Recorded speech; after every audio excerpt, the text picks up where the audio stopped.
What's going on? Hey David, how's it going, man? I'm so excited to be here talking with you. Thanks so much for having me. Yeah, of course. It's awesome to have you on here.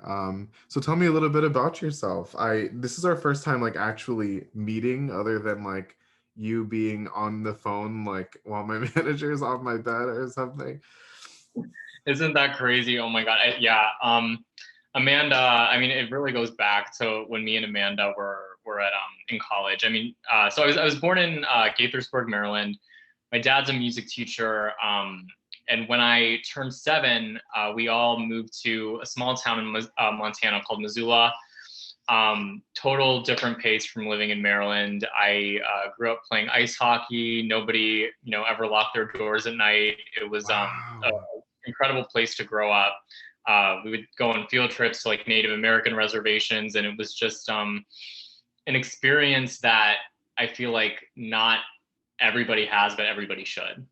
Okay. And I moved back to Maryland. I lived there for 5 years, and then when I was in middle school, 7th grade, I moved back to Maryland, which is like not the ideal grade to move because like right in the middle of middle school. Middle school is hard enough, but like to go to a brand new school, when everyone kind of already has like their cliques and like their friends, that was really hard. So I moved back to Maryland, completely different change of pace.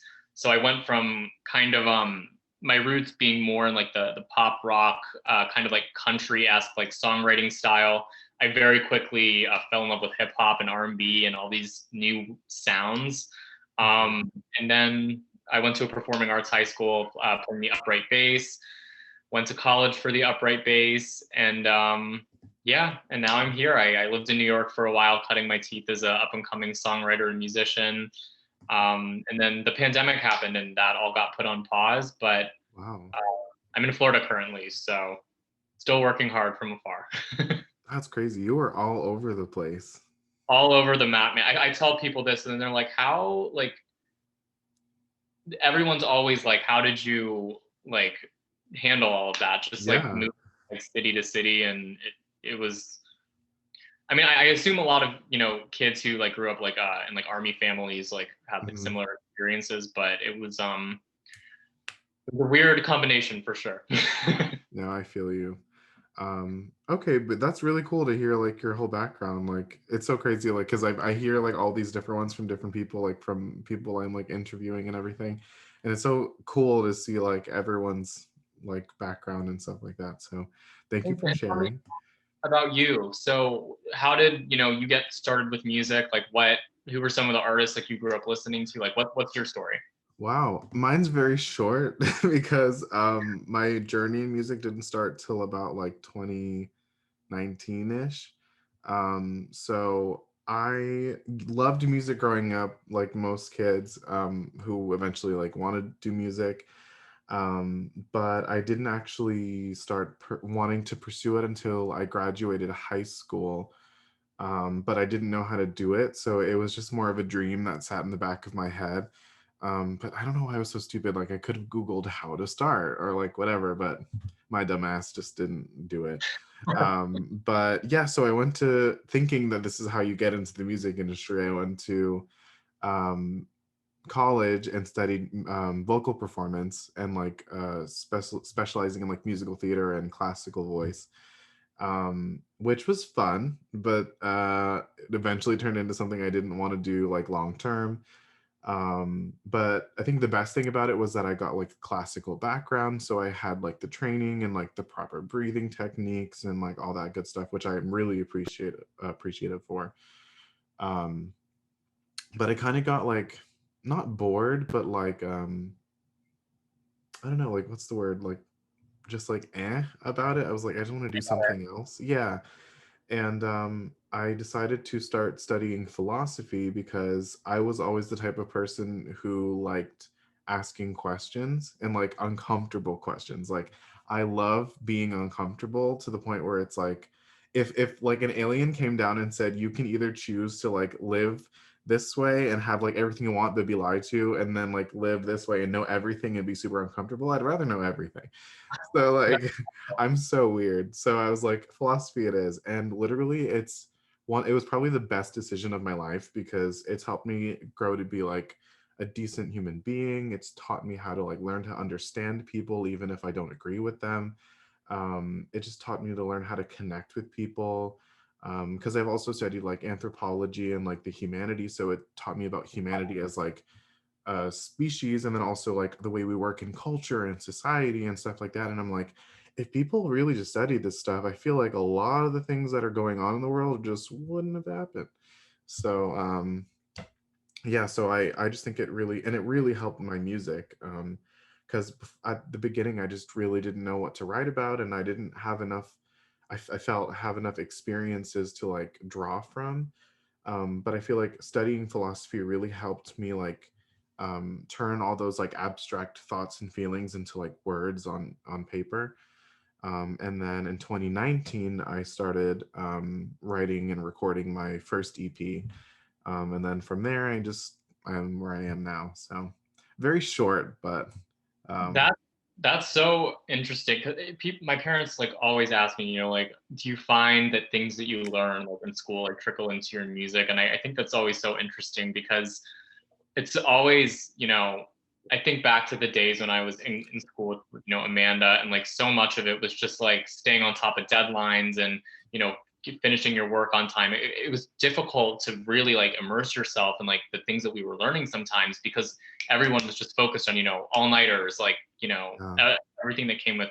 So I personally didn't go to like a lot of college parties, but, a lot of people like went out and party every night. So it is just interesting. And I think it's great that, as much money that we spend to go to school that, a lot of what you learn paid off. So that's really awesome to hear, man. yeah, same thing for you. Like I'm so jealous I can't play all those instruments. I only know how to play piano, but it's mostly by Fun. so By ear, you play by ear. yeah, like I the thing is with me is like I'm so, and I'm not bragging, but like when I was a kid I had oral recall, so like whenever I heard something I could always play it back on a piano. But I didn't understand what it was until I got to college. So I literally just bullshitted my way through all my piano classes by the teacher playing it once, and I would do it every single time. So I actually finished all my piano classes like 3 semesters earlier than everyone else in the class. So I finished it like in a year and went instead of like three. So yeah, it's crazy, and it's like a gift and a curse because like actual pianists who can read sheet music are like, I wish I could do that. And I'm like, I wish I was you. Like, do you know how awesome it would be to have this and read music? Like, it's so hard because I want to cheat all the time, but like, I can't help it. So, Now, did you have to take sight singing when you were in school? Was that like a part of your like prerequisite? yes, but I failed music theory like twice. So, yeah, that was around the time I switched to philosophy. Okay. Yeah, no, those music theory classes, I gotta tell you, like music theory is tough because it starts out like pretty, straightforward, and then you get into like atonal, things, and it's, you have to really have an ear and a mind for it. It's very mathematic at a certain point, and it's just like some people. I think you can. Anybody obviously can learn, but I think when it gets to a certain point, like you either have it or you don't. And Right. I my musical mind just it doesn't work in that kind of like mathematical way. It's much more about like feeling and like Mm, with me. But it's important to know for sure. of course. I So agree. did you at what point, so you said in 2019 is when you realized like, okay, I want to like really, do this music thing, but like when did you really start like writing songs?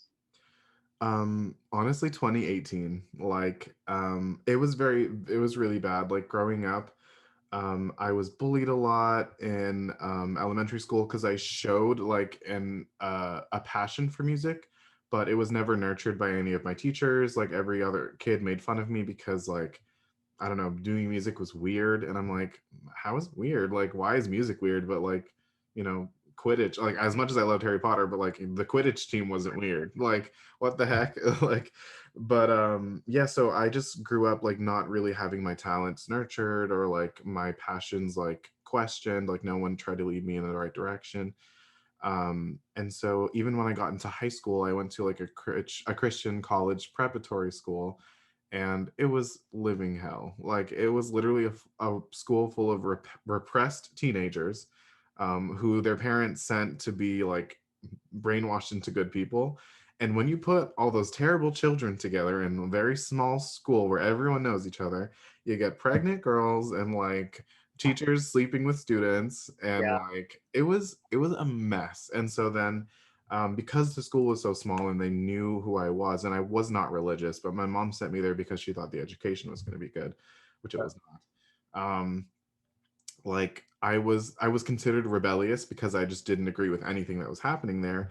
And so they made it their like job to make sure that I never got to do music, and that like there was no like arts program, and like anything like that. And I didn't, it was just so bad. So by the time I got to, like they also like instilled this fear of like the future and like college into kids. And they're like, no one's gonna like you in college, you're never gonna be spoon fed, if you think it's going to be easy, like you're wrong and whatever. And when I got to college, I was like, yo, I'm coasting right now. Like this is like everyone here is so chill. Like that girl's wearing pajamas, that kid just smoked a pot of like a weed like before he got in the classroom. Like what in the world? So that was my entire experience, like people just like pushing me down, trying to like discourage me from doing music. And then when I got to college, everyone's like, yeah, like do this and here's that. And people started giving me like advice. And then I eventually got to starting to write and record my own music. So That's awesome, dude. Yeah, I too dealt with a lot of bullying when I was younger for being a musician, and I think people aren't used to seeing people that young at an age know so strongly like their destiny in life. mm, I think that it's one of those things where, I mean, I don't think it's a curse at all, but it's a blessing and a curse in the sense of it's a blessing that you know that this is what you want to do and you become laser focused on something. right. I can see how at the time it could be thought of as a curse because of all the jealousy and other things that come with that. And I too, I grew up in a pretty conservative town. Actually, when I moved to Maryland, a lot of people just didn't like or understand anything that was too even slightly outside of the norm. Everyone like played sport, like you had to play sports, you had to be this very like one-dimensional version of what it meant to be, a strong man. And Exactly. it people don't like what they don't understand. And I'm so proud of you for sticking to your guns and for Well, following your dreams thanks. anyway. Of course, following your dreams anyway and not letting the haters win. So And it's hard. And I'm sure you know too, like, it's easy to say, like, don't let people bring you down. But when all the people around you is, and that's like what everyone's doing, it's really difficult to like try to stay above ground sometimes when there's no, like, almost no one there to help you. So yeah, thank you. I really appreciate that. of course. But actually, that kind of brings me to my first question. With like, society and culture and stuff like that, like, shifting it to like being an artist, do you feel like at either now or like at some point in the past that culture and society has pressured you to project like a happy version of yourself instead of like an authentic version of yourself? Because like how sometimes, um I don't know if it's like PC culture or if it's just like just being fake. Like people would rather see you looking good because like you look, being vulnerable is just not a vibe. Like, do you know what I'm saying? I do. Yeah. I think that's a great question, David, and thanks so much for asking that. I think that in the world that we're living in today with social media and everything, I think that companies, brands, just everywhere you look, people are trying to get you to be something, smile. When I worked my customer service jobs, actually, how I came up with the name Pajama Josh was because of this very thing. I was working every day job you could. I was a Starbucks barista. I worked for a huge beauty company in New York. I worked at my school's bookstore, and I would put on my work uniform, and I just felt so, and my name tag, and I just felt so sad because I wasn't able to express myself. I wasn't able to be creative, and it wasn't until I got back to my college dorm room and I would put on my pajamas when I got back a sense of myself. Wow. And the first thing they teach you at these jobs in customer service is to smile. And I didn't always feel like smiling. And I think that there needs to be more empathy in every way, especially in the times that we're living in now with the pandemic. I think that, everyone's going through something. And while that pressure is there to be on and to present, social media is a highlight reel. I'm no different than that. If you look on my feed, of course, I'm not going to always share, the bad things that I'm going through. But it's the way that things are now. So it's a habit that I want to try to break. But it's something that I think is definitely evident everywhere you look. Yeah, that's really cool. I actually didn't know that about your name. Like that's so cool to Oh, like thanks.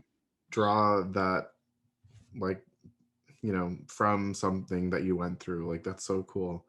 Yeah, man. I mean, my parents didn't get it when they still don't. A lot of people buy it, but I just want people to, be comfortable with who they are. Like similarly, Mhm. it's like when I put on like a fuzzy pair of pajamas. And I know that might sound cheesy or corny to a lot of people, but it feels like No, so. I trust me, I completely get it.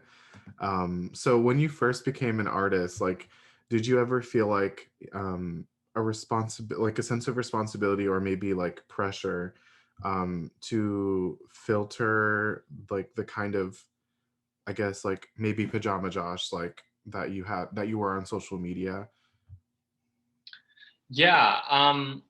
I mean, that kind of going back to like your first question, I think that, I always felt pressure to just always show like this one kind of always like on top of it. Mm, And I try to always be on top of it, but we're human, we're not perfect. We're not meant to be perfect. And I definitely feel that pressure all the time, but it's something that I try to, fight against and be rebellious against. I think that, it's not realistic to have that perfect, filter on all the time. I agree. Yeah, I totally relate because I kind of did that starting out because I didn't really have any like advice or anything to go by. So I don't know. I feel like at the time when I started out doing music, the thing was kind of just like, which I think is still a little bit happening today, but I feel like the thing back then was like making your life look a certain way to the point where it's like you had no flaws and you were like untouchable. So I felt like because people on specifically like influencers or like big artists were doing that, I felt like I had to do that to like be relevant or for people to like care about who I was or something. So that was really damaging to my mental health because then I was like, oh, nobody's looking at me, which means nobody likes me, which then means I'm worth nothing. So then I started like spiraling and I was like, maybe I shouldn't do this anymore and blah, blah, blah. And I was like, it was terrible. So, yeah. Wow.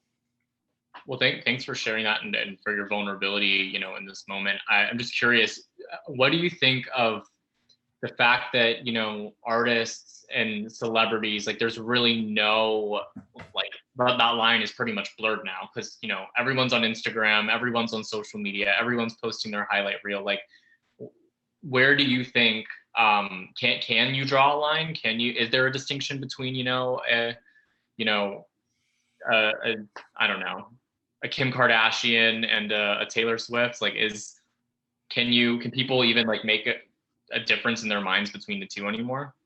Honestly, it's like it's hard because even like I was talking to this to someone earlier where it's like it's hard to find someone who is authentic on social media because like no matter how nice a person is or like how authentic they may seem on social media, it's still to a point like simulated because you do have to pose for a picture and if a camera's around, you're not going to act the exact same way if everything was turned off.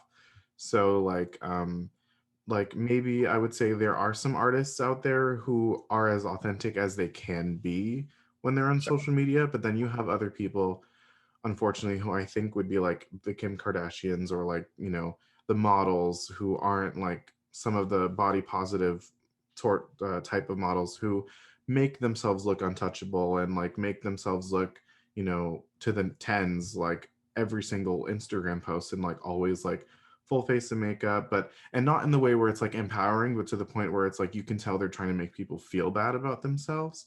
And I'm Mm, like, that's the stuff that I can't stand. And the thing that sucks is that like there are some, I feel like there, if there has to be at least one little girl or little boy or just person out there who is looking at that and going, you know, why can't I look like that? And then they start spiraling, and then maybe they have no one out there to help them or something like that. So I just think it's so toxic, and I don't know if there's anything we can do about it except for just try to make spaces like this, or like um just encourage people on social media that you don't have to look perfect all the time, and that, like, you know, while you don't have to share like bad things that happen to you every single day on social yeah, media, like it's okay not to be okay, like literally. Because, definitely. you know, being happy all the time is, as I wish it was a thing, like it's just not realistic. So yeah. Definitely. That's a really great point, David. Um, you talk about that. I'm curious, do you feel as an artist any sort of responsibility in either now or in the future to be like a role model, like to your fans and followers? Like, and when I say role model, I guess the first question like we can get like before getting into that is like, what is being like a role model to you? I don't know, like I think being a role model, like by definition, is pretty much just being like a good example of like what a good human being should be.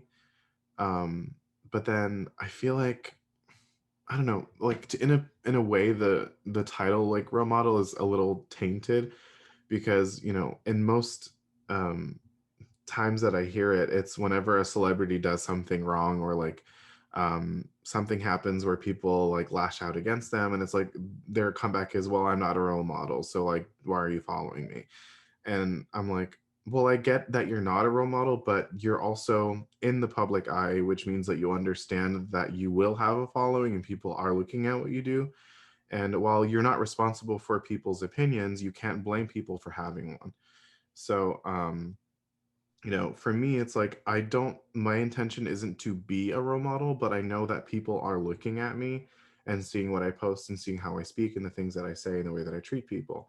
So I just do my best to not so much be a role model, but just be a person who that is just conducive to society, and um, you know, helpful to people, and like to just bring people together and encourage understanding. And Mm, if people want to call me a role model, then that's fine. But like, I wouldn't like come out here and say I'm a role model. You should look at me and do what I do. But I don't know. It's like a, if you are and you want to be one, cool. But also like, if you're not one, you should still take responsibility for the things that you do and say and all that kind of stuff. that's a great answer, David. Yeah, I think that you hit the nail on the head there.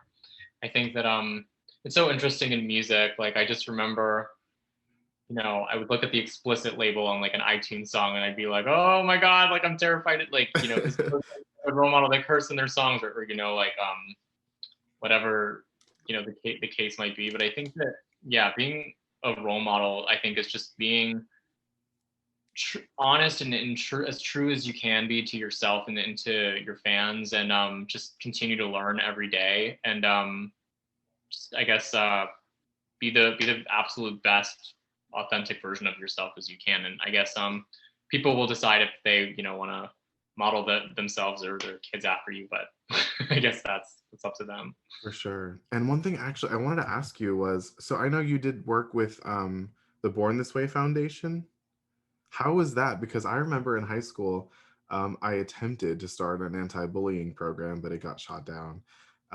And I took a lot of inspiration from the Born This Way Foundation, because, like, I know one of their things was just like anti-bullying, and I was just like so like encouraged by that. And like, how was that? Like, how was that for you? Sure. Well, I'll start by saying this. So not only am I a fan of Lady Gaga and her music, of course, but I'm a fan of her foundation, and I got affiliated with them when I was 19. I was scrolling on social media and I saw this tweet promoting a program called Channel Kindness. You can go to channelkindness.org. And basically, Channel Kindness was a program that was started by Lady Gaga and Cynthia Germanata, Lady Gaga's mother, and Maya Smith. And the initiative of Channel Kindness was pretty much, it's not that good things, and this started in 2017. It's not that good things weren't or aren't happening in the world. It's just that not a lot of news outlets and people were covering it. And so they launched this program called Channel Kindness, where they picked 50 youth reporters from across the US to report on acts of kindness in their communities. And it was wonderful. There was this convening where they trained us on how to use our eyes and ears to promote acts of kindness in our communities. And anybody who's interested in telling a story of kindness should go to channelkindness.org. I don't know if there's a chat. I can drop it in the chat if Yeah, anybody for sure. later wants to check it out. But so that's one project of the Born This Way Foundation. But some people might be wondering, like, what is it exactly that Born This Way Foundation does? So the foundation was started basically on 3 lofty goals. 1, to make kindness cool. 2, to validate the emotions of young people. And 3, to eliminate the stigma surrounding mental health. And that's something that, we do every day. People can check out. We just put out an impact report. They can go to bornthisway.foundation and check it out. But the foundation does so much work for mental health and for young people. And I encourage everybody listening to go to bornthisway.foundation and check out our work. That's so cool. Yeah, it's funny because I actually recently started getting into the idea of like mental health and like self-care and stuff like that. And I mean like not like face masks and like bath bombs and stuff, but like actual like mental health stuff, like, talking to a therapist or like just things that are like on a professional level. Because I didn't realize like what like whether or not like you deal from something chronic or if it's something like that happens to you or if it's like PTSD or something traumatic, like everyone deals with something related to their mental health, good or bad. And for a while I feel like for me, like I saw mental people who were like, oh yeah, mental health, I'm like totally about that. I thought it was like some sort of like not a cult, but like some sort of weird like group of people, like hippie type things, and I was like, yeah, that's weird. But then when I saw it, I was like, oh, they legit just are trying to like take care of themselves. And so then I started looking into it and I was like, wow, that's so dope. And then recently I was diagnosed with anxiety and I didn't even know, like I had no idea because I saw my doctor for what I thought would just be a checkup. And I told him like, sometimes I have episodes where I have like mood swings and like sometimes I cry and for no reason and I don't know why, blah blah blah. But and I told him, I was like, but I'm not depressed and I don't have anxiety and I'm fine. And he was like, I've been wanting to tell you for almost 7 years, but you have anxiety. And I was like, there's no way. Like I don't. And he was like, you do. And I was like, so all those things that I was feeling were for a reason. And he was like, yeah. So Wow. it's so crazy. And now I take it like so seriously because the fact that I had it and didn't even know, like that's nuts. And the cool thing was is that it answered so many questions for me about the way that I acted growing up or why I did certain things or like things that I blamed myself for. Like it was just that. Um and I feel like now like I'm so much happier knowing like that part of myself because at the time like I thought it was normal and that there was just something wrong with me, but now I know that like it's just something that I have to live with but that I can also like keep tabs on, instead of just like waiting for something to happen and then like waiting for my next breakdown or something. Which actually brings me to one of my questions. It's kind of like based around mental health, and also kind of just like For sharing that. That's it's not always easy for people to open up like that. So thank you for sharing your story with me and with us. And yeah. I find people talk about things like this, it does exactly what the Born This Way Foundation is trying to do, which is to eliminate the stigma surrounding mental health. So props for that. That was really brave. Thank you so much. I appreciate it. Yeah, anything I can do to just, encourage people and to just break the stigma of mental health because it just really shouldn't exist. Like, it's literally just trying to care for ourselves and like other people's like health. That's literally all it is. So, Exactly. I think that just by talking about it, like in an open conversation in an open format like this, it really, yeah, it makes it not as like, oh, mental health. You know, it's like it's normal. Everybody has it. Everybody deals with it. You know, I'll share a little bit of my story. I had will have ADD. I was on Adderall for about 10 years, and I quit in 2018 because what would happen was I would take the pill in the mornings. When I started taking it, by the way, my grades went up. I mean, I was always a good student, but my grades definitely went up from like B's and C's to like A's and B's. Like once I started taking it, and you know, I took it all through middle school, high school, college, but towards college and high school and college specifically, I would take it in the morning, and I by like 5 o'clock, like I would crash, and I would be completely like useless for the rest of the day because I felt sluggish. I felt, you know, just because the drug is it's a stimulant, so it that's how it works. But I wanted to get to know myself off of it, so I've been off of it for 2 years. I am thinking of possibly going back on like a slower release, but Mm, um, yeah, it's just it's interesting how medicine and mental health like are so like tied together, and I think it's all about, you know, I don't think there's any shame in medicine. I think that if you find something that works for you, I think that that's great. for sure. Yeah, that's I totally agree. That's I was talking literally talking to someone about that today. Because like it's scary because you hear about all these side effects and the commercials where like the people are skipping through the fields, but then like in the background you hear, oh, you're gonna die from this and your liver is gonna fail and blah blah blah. So I feel like it's like it doesn't help that people just don't know enough about it. So yeah, and thank you for sharing that because it's it's some serious stuff. Of course. um, but that actually brings me to my question, which is again based on like mental health and also like being an artist and stuff like that. Do you ever feel like you sacrificed anything to achieve the level of happiness that you have now, whether it's like a relationship or even like medication or just like an object or anything? Like, do you think that you've sacrificed to be where you are now, and also in a good way or a bad way? Sure, that's a really great question. I guess the main thing that I would say that I've sacrificed is um, time, but Mm, also like family, because I think that, you know, the thing about music and wanting to be successful in the music business is that, you know, it the rise to the top is lonely. You know what I mean? They don't say that for no reason. You know, it's long nights, you know, writing, producing. When I mean, I personally, you know, especially during the pandemic, I'm not like touring or anything, but I know a lot of artists, you know, they tour, so a lot of them don't get to see their families. So I think that, you know, this is all about sacrifice. It's yeah. about, you know, how much time and energy and effort are you willing to, you know, put into it. And you know, I know a lot of major artists that talk about this, that they don't get to see their family often. I mean, since the pandemic, I actually haven't seen my parents in like a year and a half, which is like Wow. completely crazy. I mean, over like FaceTime, but different. But Yeah. I would say that time and like just seeing your family is like probably one of the bigger like sacrifices. How about you? Like, what are some things that you feel like you've had to sacrifice?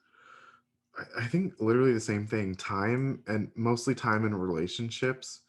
I don't see a lot of my friends that I've had for a while. Like I've only kept like one or two friends from high school.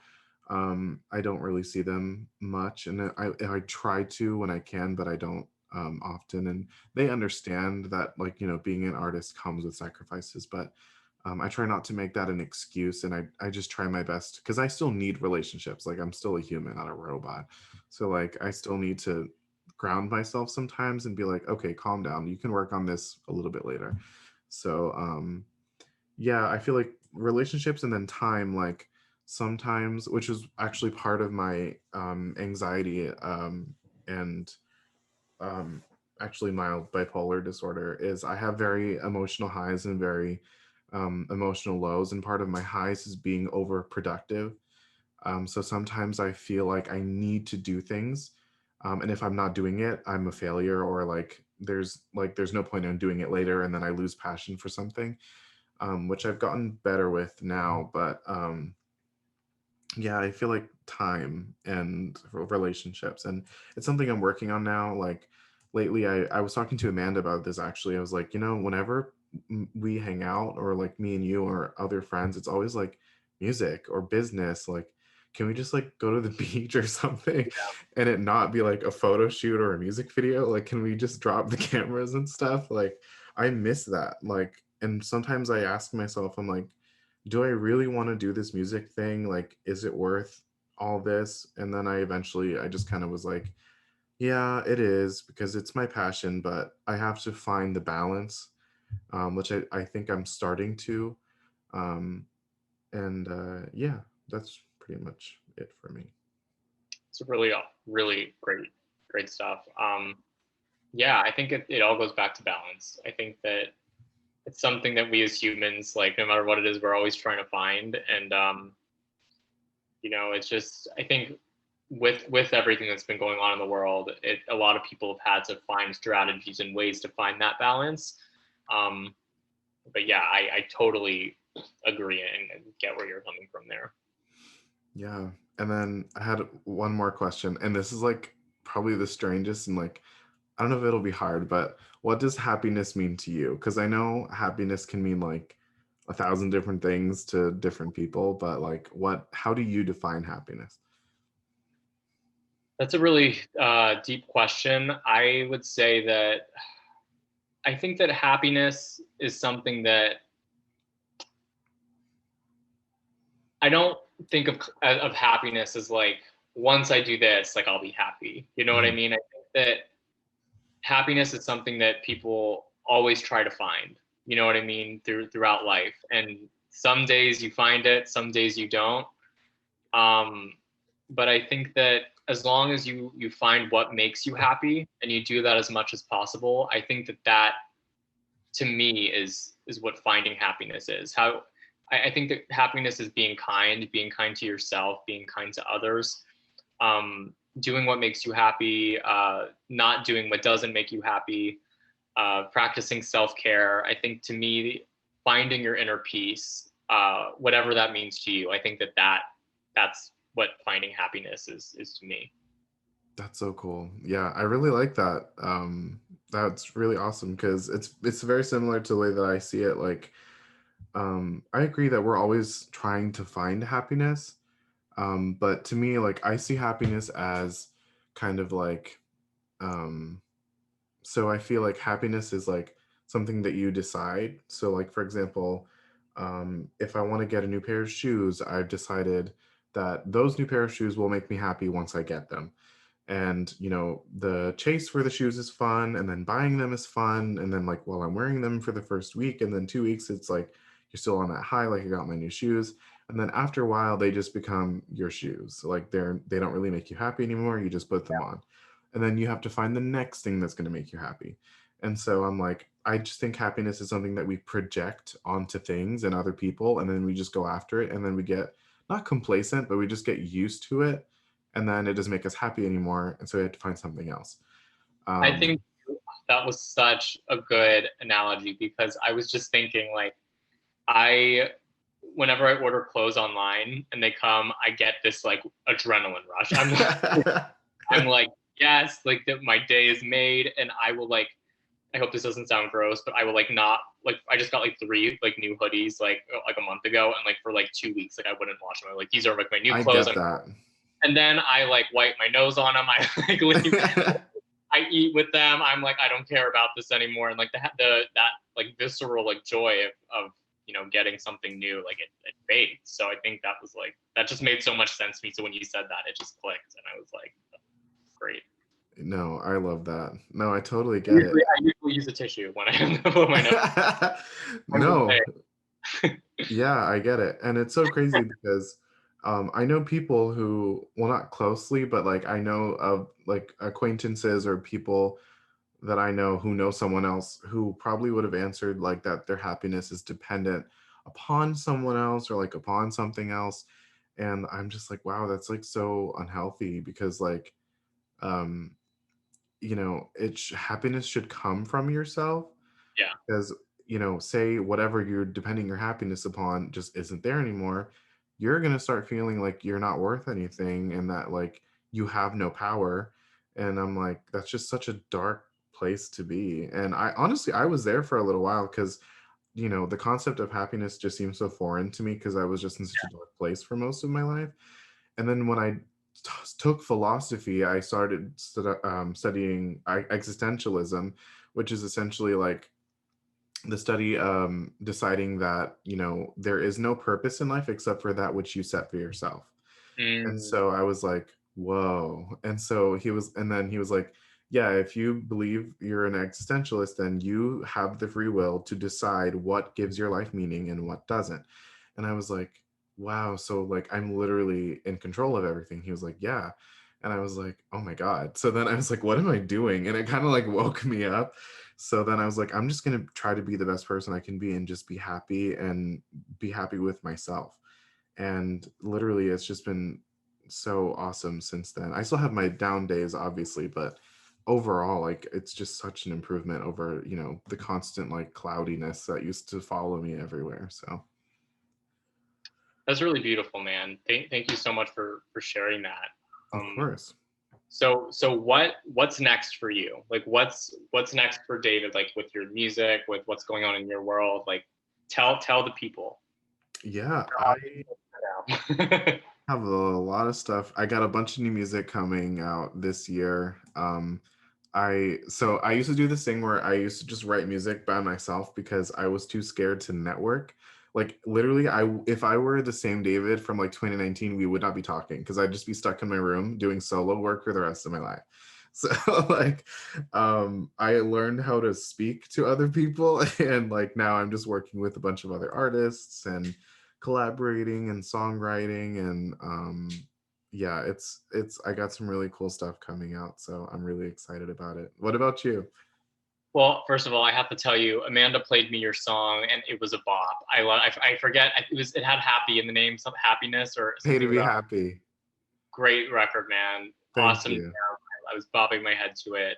I watched your Instagram live the other day. I knew I liked you when you played your cover of Glamorous because for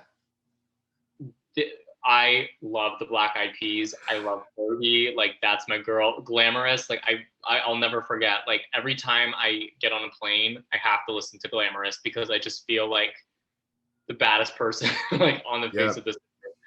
And I just love that song. And so when I heard your rendition of it, I was like, okay, this guy's cool in my book. It's such a bop.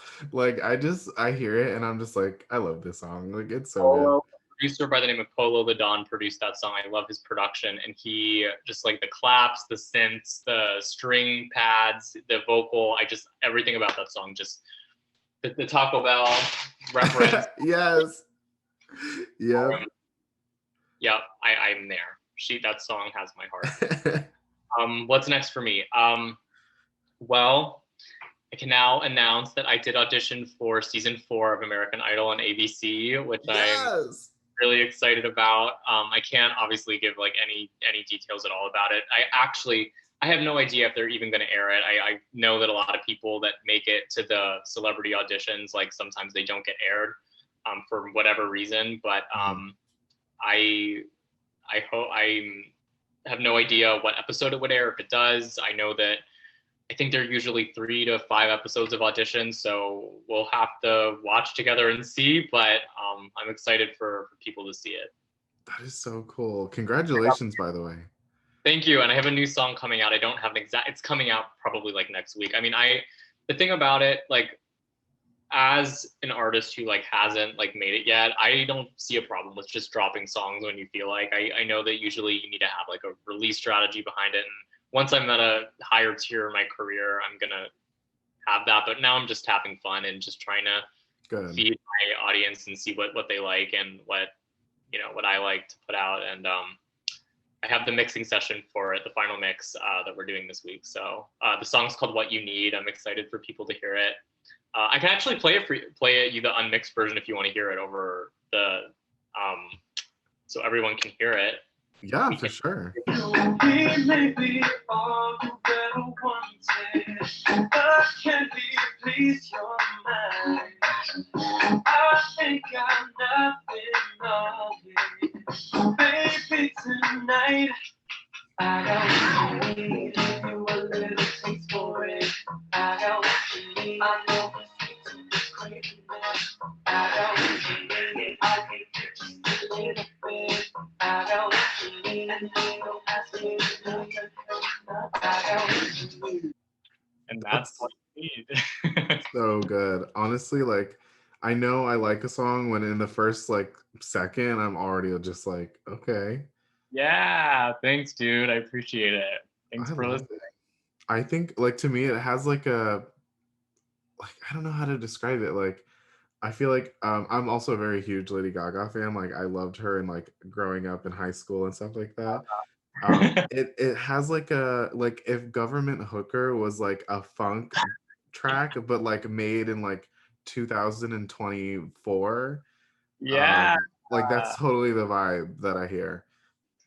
Well, David, thank you so much for having me. I'm again so honored you brought me on, and we're gonna have to do this again sometime. This was so fun. Oh yeah, for sure. Like it's like yeah, totally. Like I love now like just talking to other artists because it's so cool to like get other people's perspectives and yours was just so cool. Like I love your story and like just your whole package. Like it's awesome. So Thanks, David. You too. I